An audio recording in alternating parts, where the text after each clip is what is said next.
дорогие наши друзья! Сегодняшний вечер мы посвящаем нашему другу, партнеру по сцене, талантливой и выдающейся актрисе, народной артистке Украины Светланы Ивановне Отчинашенко.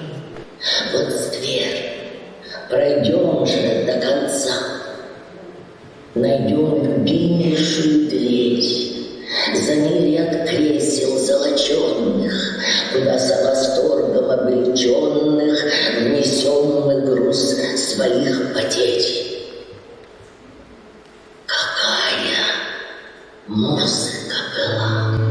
Какая музыка